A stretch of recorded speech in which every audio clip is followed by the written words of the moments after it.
The walls began bleeding crimson tears that pooled on William's hardwood floor while he frantically swiped through his phone gallery, deleting every image of the vintage Chucky doll his deceased grandmother had left him. Each crimson drop that fell from the plaster made a wet slapping sound as supernatural voices whispered his childhood secrets from the kitchen appliances behind him. The refrigerator hummed accusations about the fire he'd started at age 7, while the microwave clicked out Morse code messages spelling his real name, the name he'd changed after fleeing his hometown. William pressed delete on the final photo of the orange-haired doll, but when he refreshed his gallery, there it was again. Chucky's plastic face grinning wider than before, positioned in his bedroom doorway. The timestamp showed it had been taken 3 minutes in the future. He deleted it again, his thumb trembling against the screen, but the image reappeared immediately. This time showing the doll standing on his kitchen counter, its stitched mouth curved into an impossible smile. The bleeding walls began to pulse like a heartbeat as William's reflection in the black phone screen showed not his own face, but Chucky's button eyes staring back at him. The doll's voice emerged from the device's speaker, crackling with static. "You can't delete me, Billy. I know what you did to your little sister." William hurled the phone against the bleeding wall, watching it shatter into pieces. But the fragments began arranging themselves into letters that spelled out fire across his living room floor. The temperature dropped 20 degrees in seconds as his breath became visible fog, and every electronic device in his apartment began displaying the same image. Security footage of 8-year-old William lighting matches in his family's garage while 5-year-old Elizabeth played with her toys nearby. "She burned because of you." The television screen flickered to life, showing grainy home video footage William had never seen before. Elizabeth's final moments as smoke filled their childhood bedroom. "You locked the door. You wanted the inheritance money." The walls stopped bleeding, but now they began to crack and splinter, revealing glimpses of his family's old house behind the plaster. Through the growing fissures, William could see Elizabeth's ghostly form, her skin blackened and peeling, holding the Chucky doll against her chest. Her voice drifted through the cracks. "He promised he'd help me get revenge, Billy. He promised we'd play together forever." Every mirror in the apartment began reflecting different versions of that terrible night. Some showing William as he really was, others showing him with Chucky's orange hair and striped shirt. In one mirror, he watched his 8-year-old self deliberately jamming the door handle with a chair while smoke poured under Elizabeth's bedroom door. In another, he saw himself pocketing the insurance settlement check years later. The fragments of his shattered phone suddenly levitated from the floor, spinning in a tight circle before reforming into a perfect device that displayed a new video. William at age 16, testifying to police that he tried desperately to save his sister but couldn't break down the door in time. The lie he'd lived with for 23 years. The lie that had given him his freedom and his inheritance. "Play with us." Elizabeth's voice echoed from every electronic device simultaneously as the Chucky doll materialized in the center of his living room, no longer plastic but somehow alive, its fabric body rising and falling with breath. "You owe me 20 years of games, brother." William backed against the bleeding wall as the doll's head turned to track his movement. its button eyes reflecting the firelight that had suddenly appeared in the broken mirrors. The apartment filled with the smell of smoke and burning wood as Elizabeth stepped through the largest crack in the wall, her charred form leaving sooty footprints on his carpet. "I didn't mean for you to die," William whispered, but the words sounded hollow, even to his own ears. He had meant it. He'd wanted Elizabeth gone, wanted their parents' attention, wanted the insurance money their father had mentioned when he thought the children weren't listening. The Chucky doll laughed, a sound like crackling flames mixed with children's giggles, and pointed at William with one stuffed finger. "Liar. You watched through the keyhole. You counted to 300 before you started screaming for help." Every piece of furniture in the apartment began sliding away from William, leaving him trapped in the corner as Elizabeth and the doll moved closer. The walls continued bleeding, but now the blood was black like soot, and it began forming words across every surface. Murderer, thief, liar. The only way to make it stop, Elizabeth's burnt face came within inches of his, her breath smelling of charred wood and melted plastic, is to take my place, to burn like I burned. William felt heat radiating from behind him and turned to see his apartment wall dissolving, revealing the exact bedroom where Elizabeth had died. The same pink wallpaper, the same white furniture, but everything was ablaze. The Chucky doll walked past him into the burning room and patted the bed where Elizabeth's body had been found. "Your turn to play," the doll said, its voice now perfectly mimicking Elizabeth's 5-year-old speech patterns. "Your turn to burn." But William had learned something in his years as a fire insurance investigator, the job he'd chosen specifically to understand how the fire had really spread that night. He knew that electrical fires needed oxygen, needed fuel, needed the right conditions to sustain themselves. And he knew that supernatural fires, if they followed any rules at all, might follow the same ones. He yanked the emergency fire blanket from his kitchen wall and threw it over the Chucky doll, smothering the flames that had begun licking around its fabric body. The doll's screams turned mechanical, then electronic, then faded to static as William pressed the blanket tight around its form. "Elizabeth," he said, looking directly at his sister's burnt face. "I'm sorry. I was 8 years old and jealous and stupid, but I am sorry.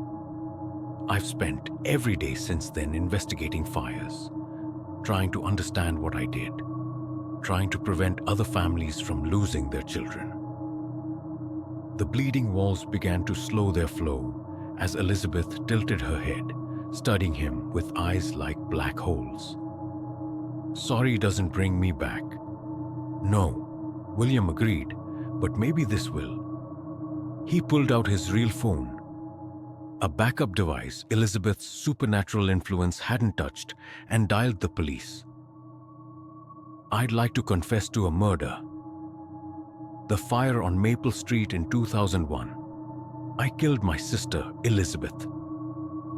The burning bedroom behind them began to fade as William gave the dispatcher his address, his real name, the details he'd hidden for over 2 decades. Elizabeth watched him speak, her charred form gradually becoming less solid, less angry. The Chucky doll fell silent under the fire blanket, its supernatural animation fading as William continued his confession.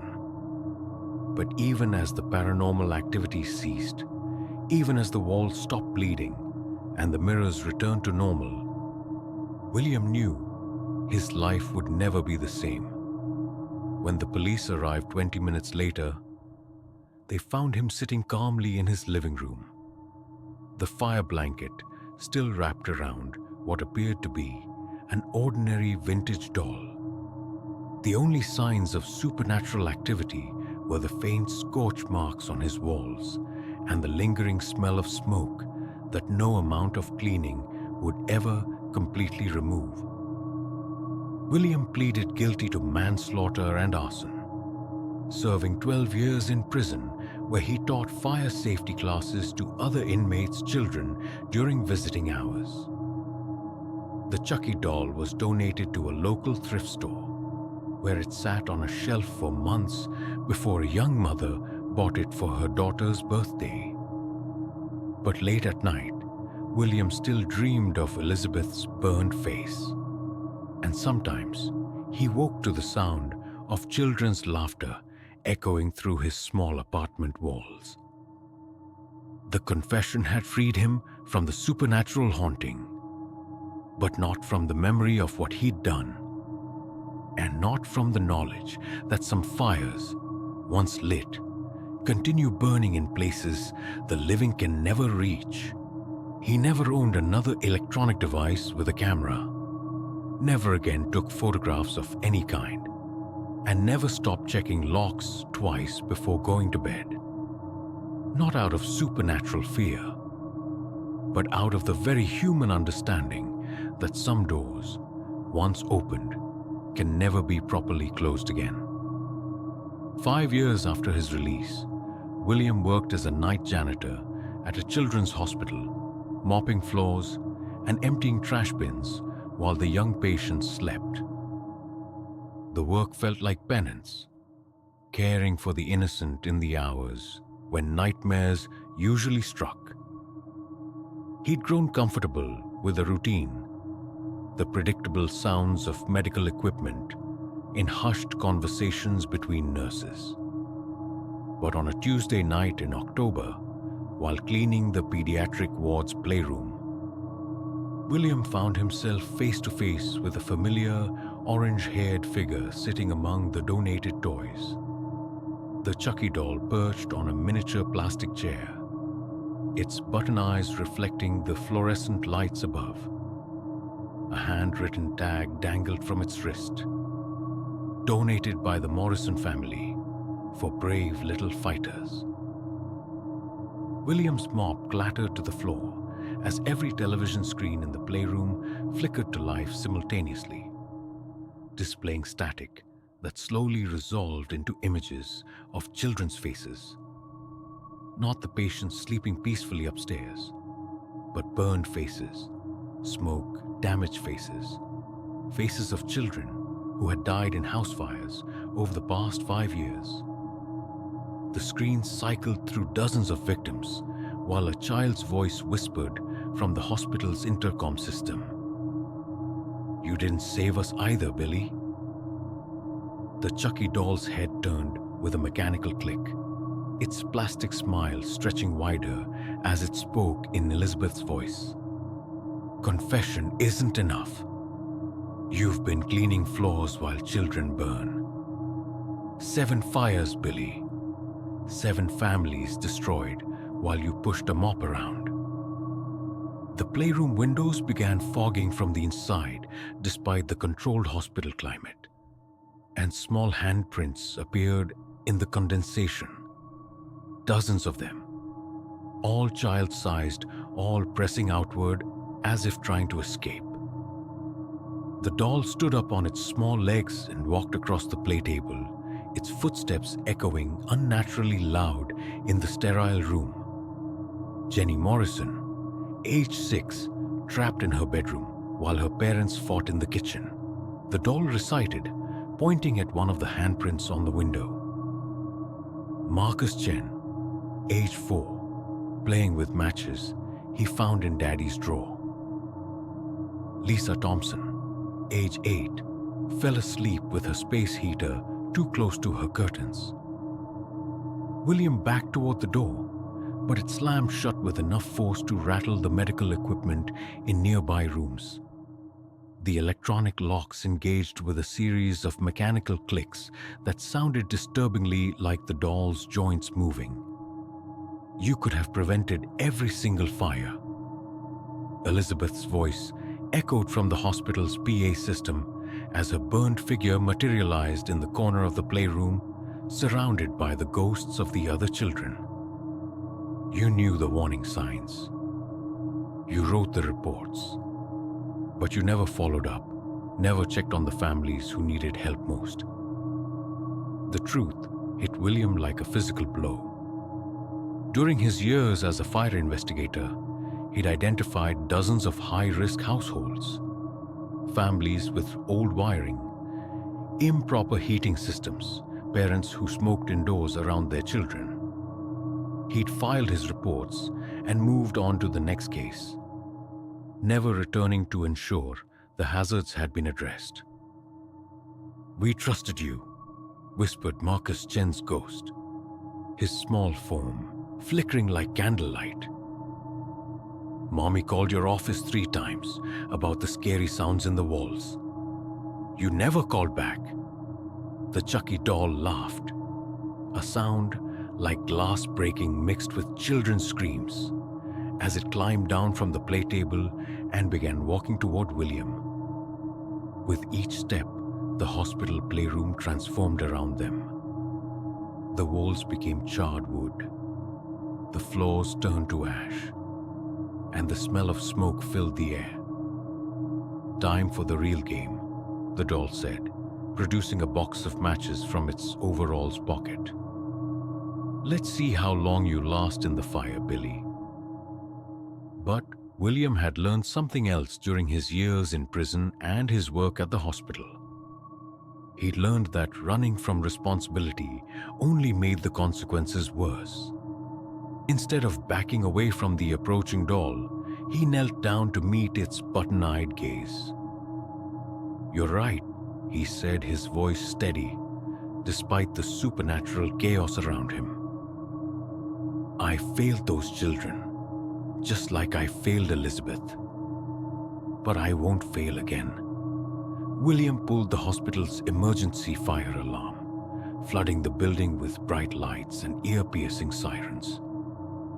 The supernatural fire flickered and dimmed as real firefighters began responding to the call.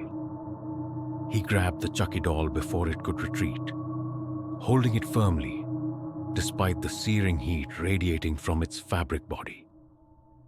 "I can't bring any of you back," he told the assembled child ghosts as sprinkler systems activated throughout the hospital. "But I can make sure no other families lose their children to preventable fires." The doll writhed in his grasp, its voice becoming Elizabeth's desperate plea. "It's too late, Billy. We're already dead. You can't fix this." "No," William agreed, "but I can stop it from happening again." He carried the struggling doll to the hospital's industrial laundry facility and threw it into the massive washing machine, setting the temperature to scalding. The machine filled with water as the doll's screams echoed through the basement corridors, gradually fading to silence as the supernatural connection weakened. When the firefighters found William 20 minutes later, he was sitting beside the washing machine, watching through the small window as an ordinary doll tumbled in soapy water.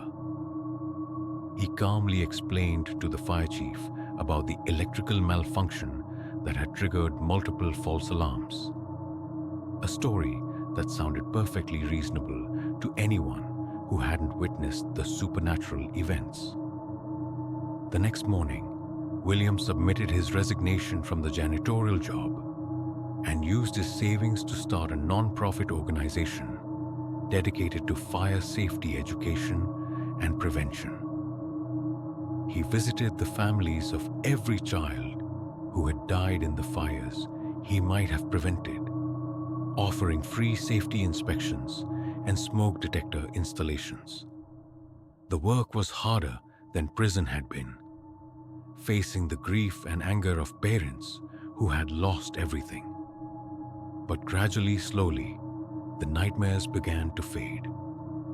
The Chucky doll never reappeared in any photographs. and Elizabeth's voice stopped whispering through electronic devices. William knew he would never be fully forgiven. Not by the dead children, not by their families, and certainly not by himself. But for the first time since that terrible night 28 years ago, he was finally doing something that mattered, something that might prevent other 8-year-old children from making the same devastating choices he had made. The supernatural haunting had ended, but William's real work was just beginning.